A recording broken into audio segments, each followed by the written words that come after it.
अस्सलाम वालेकुम दोस्तों, अपनी नेक्स्ट वीडियो के साथ आपको वेलकम करता हूं अपने इस चैनल में। उम्मीद सब खैरियत से होंगे। तो चलते हैं आज की अपनी अहम न्यूज और इन्फॉर्मेशन जानब।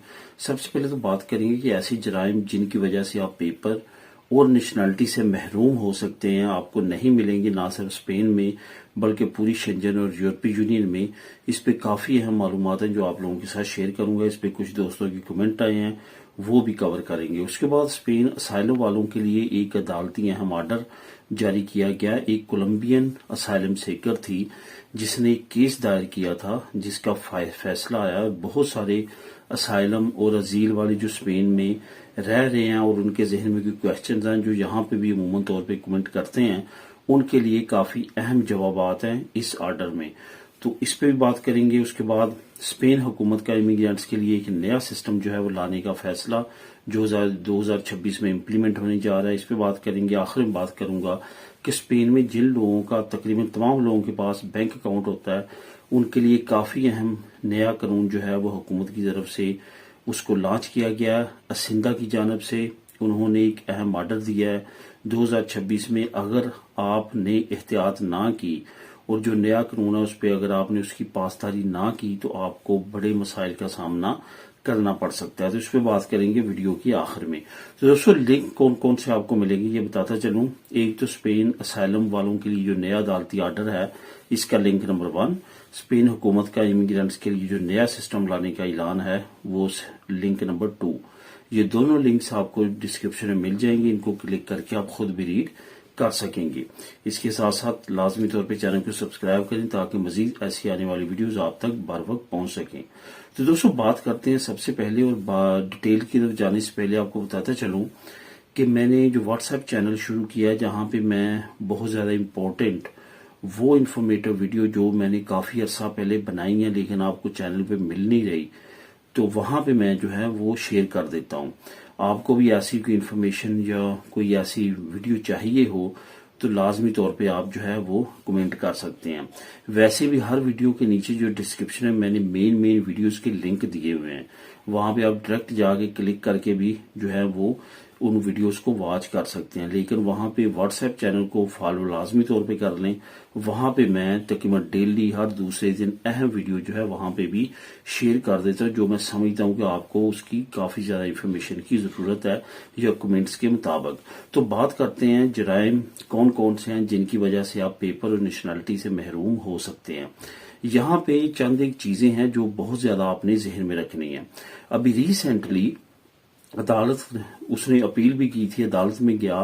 पहले जो है वो एक्स तरह खैरिया ने उसके पेपर रिजेक्ट किए, उसके बाद उसने अपील एक्स तरह खैरिया में की, रिजेक्ट हुई, उसके बाद अदालत में गया, अदालत ने भी आखिरकार रिजेक्ट की। ये सारा आपको बताने का मतलब यह है कि सिर्फ स्पेन में नहीं, आप शेंजन स्टेट में कहीं भी कोई जुर्म करके यहाँ पे आते हैं और आपका डाटा मैच कर जाता है तो आपके लिए प्रॉब्लम यहाँ पे भी होगी, यहाँ पे भी आपको पेपर नहीं मिलेंगे। मैं जाती तौर पे कुछ लोगों को जानता हूँ जो यहाँ पे पेपर नहीं ले सकते। वजह क्या है जी, जर्मनी में, फ्रांस में, फलां कंट्री में कोई ऐसा जुर्म किया जिसकी वजह से वो यहाँ पे भाग तो आए, यहाँ पे उनको डिपोर्ट होने का खतरा कम है, लेकिन यह है कि वो सारी जिंदगी अब यहाँ पे पेपर नहीं बना सकते। जितनी देर रहेंगे इलीगल रहेंगे, काम करते रहेंगे, पैसे जो कमाने होंगे कमा लेंगे, लेकिन लीगल स्टेटस की तरफ नहीं जा सकेंगे क्योंकि उनके फिंगर हुए हैं, उनका डाटा ऑनलाइन है और इस वजह से उनको अगर वो अप्लाई करेंगे भी तो रिजेक्ट कर दिया जाएगा। अगर आप शेंजन स्टेट में, पूरी यूरोपीय यूनियन में इन जराइम में मुलव्वस हैं जिसमें लड़ाई झगड़ा, जिसमें मनशियात, चोरी, डोमेस्टिक वायलेंस या इंसानी स्मगलिंग का कोई भी केस आप पे है, तो ये याद रखें कि आप पे बड़ा मसला बन सकता है। आपको डिपोर्ट भी किया जा सकता है। आप अगर इलीगल हैं तो आपका लीगल स्टेटस नहीं मिलेगा। अगर आपके पास पहली, दूसरी टेम्पोरल कार्ड है, रिन्यूएशन में मसला बनेगा। इसी तरह से जब आपका अगर टाइम पूरा हो चुका है, नेशनलिटी लेना चाहते हैं, नेशनलिटी आपके पास नहीं होगी। ऐसे बेशुमार एग्जाम्पल्स हैं जिनके केस भी क्लियर हो चुके हैं, 8-8, 10-10 साल हो चुके हैं अपीलिंग करते हुए, लेकिन उनकी नेशनलिटी पास नहीं हो सकी। और बहुत सारे लोग हैं जिनकी रिन्यूएशन नहीं हुई, जिन पे केसेस हैं, यही हुकूमत की तरफ से एक तरह खैरिया और दूसरे हुकूमती इदारों की तरफ से कहा जाता है कि पहले आप अपने केसेस को क्लियर कराएं, उसके बाद आपको ये स्टेटस मिलेगा। तो ये सारी चीजें जिनसे आपने बच के रहना है, वरना आपको पछतावे के अलावा कुछ नहीं मिलेगा। बेशुमार एग्जाम्पल्स हैं जो इर्द गिर्द लोग मिलते हैं जिनके साथ इस तरह की बेशुमार मसले मसाइल हैं, तो वो तमाम जो है वो डिस्कस करने का तो टाइम नहीं है इस वीडियो में, लेकिन जो जराइम मैंने आप लोगों के साथ शेयर किए हैं ये बहुत ज़्यादा अहम है, इनसे आपने बचना है ताकि आपको लीगल प्रोसेस में कोई परेशानी ना हो। अब दोस्तों बात करते हैं कि स्पेन असाइलम वालों के लिए नया जो अदालती आर्डर आया है, इसका मैं लिंक नंबर 1 भी आपको नीचे दे रहा हूँ। एक कोलंबियन इमिग्रेंट थी जिसने पहले जो है वो असाइलम अप्लाई किया। असाइलम की उसकी जो आपको पता है 6 महीने तक अगर आपको कोई आंसर नहीं मिलता तो आपको टेम्परेरी जो है वो काम करने की इजाजत मिल जाती है और उसके बाद आप उस पर काम करते हैं।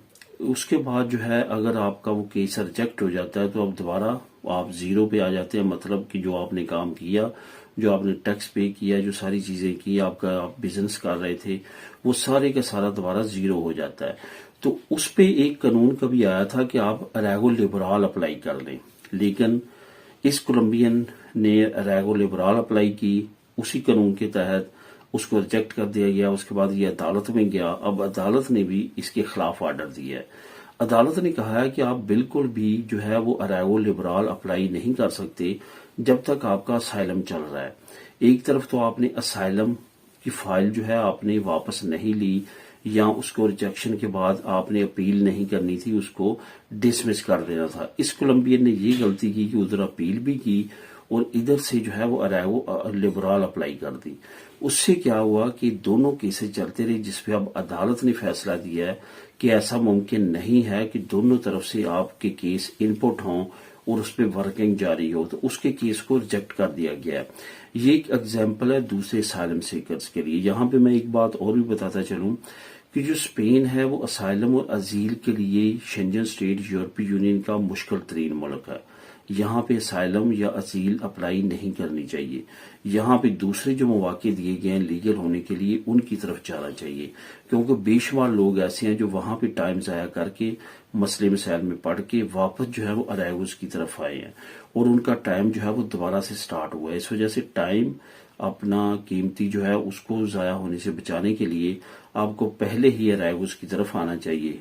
बहुत ज्यादा जेन्युइन केस है जिसमें आपको 100% या आपके वकील को लग रहा है कि आपकी अजील या असाइलम लाजमी तौर पे होगा, जिसमें ह्यूमन राइट्स बहुत ज्यादा इन्वॉल्व हैं, तो उसमें तो चांसेस काफी ज्यादा है। अदरवाइज आपके लिए प्रॉब्लम है, आपको असाइलम और अजील में स्पेन में की इसकी तरफ नहीं जाना चाहिए। बेशुमार एग्जाम्पल्स हैं जिन्होंने वापसी जो है वो अराइवल्स का रुख किया। अब दोस्तों बात करते हैं स्पेन हुकूमत का इमिग्रेंट्स के लिए जो नया सिस्टम है वो 2026 में लॉन्च करने जा रही है। असल में ये नए सिस्टम में क्या करने जा रहा है स्पेन, इसमें जो सीता सिस्टम है आपको पता है कि इसमें काफी ज्यादा मसले मसाइल हैं और काफी ज्यादा लोग जो है वो परेशान हैं। सीता सिस्टम जो है इसमें सबसे बड़ा जो इस वक्त मसला है वो ये है कि सीटे जैसे हुकूमत की तरफ से लॉन्च किए जाते हैं उनको प्री बुक कर लिया जाता है, उसके बाद अपनी मर्जी के मुताबिक उनको सेल आउट किया जाता है। सीटें 200, 300 और इवन 500 यूरो भी इनका चार्ज किया जाता है जो सीटें जो है वो सेल किए जाते हैं। इसमें लायर जो हैं वो बहुत ज्यादा इन्वॉल्व थे, वलेंसिया में कुछ गिरफ्तार हुए और बाकी शहरों में गिरफ्तार हुए। इसके साथ साथ जो दूसरा माफिया वो भी ज्यादा एक्टिव है। अब हुकूमत ने 2026 में एक नया कोड सिस्टम लॉन्च करने की अनाउंसमेंट की है। इसकी मजीद डिटेल में अगर मैं जाऊंगा तो इतना टाइम नहीं होगा क्योंकि वीडियो बहुत ज्यादा लंबी हो जाएगी। आपको नीचे मैं लिंक दे रहा हूँ, लिंक नंबर 2, वहां पे क्लिक करेंगे तो ये जो नया पॉइंट बेस्ड सिस्टम होगा, कोड बेस्ड सिस्टम होगा, ये जो इस वक्त सीता सिस्टम है इसको खत्म कर देगा और उसके मुकाबले में वो सिस्टम आएगा जिससे आपको बहुत ज्यादा आसानी होगी। अब दोस्तों आखिरी बात करते हैं कि स्पेन बैंक अकाउंट होल्डर्स के लिए एक नया कानून हुकूमत की तरफ से अनाउंस किया गया है। जो बैंक्स हैं उनको ये ऑर्डर किया गया कि अगर कोई भी क्लाइंट, बैंक का क्लाइंट जो अकाउंट होल्डर है, अगर वो अपने कार्ड पे सालाना 25,000 यूरो से ज्यादा की ट्रांजैक्शन करता है, पेमेंट करता है, तो ये वाजिब है बैंक पे कि लाजमी तौर पे उसने तमाम डाटा जो है वो असिंदा को सेंड करना है। अगर वो बैंक सेंड नहीं करेगा तो उसको जुर्माना पे करना होगा। अब यहाँ पे ये याद रखें कि जिन लोगों का एक बैंक अकाउंट है और वो बड़ी ट्रांजैक्शंस करते हैं, खरीदो फरोख्त करते हैं, उनकी 25,000 से ज्यादा नहीं होनी चाहिए। ख्वाह वो इंडिविजुअल है, ऑटोनोमो है या इम्प्रेस है, तमाम पे ये कानून जो है वो लागू होगा।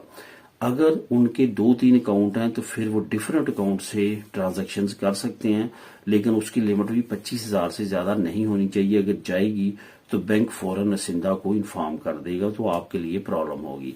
इस वजह से 2026 से ये कानून लागू हो रहा है 1 जनवरी से, तो आपने इससे बी केयरफुल रहना है। मिलेंगे नेक्स्ट वीडियो में नई अपडेट्स के साथ। अल्लाह हाफिज।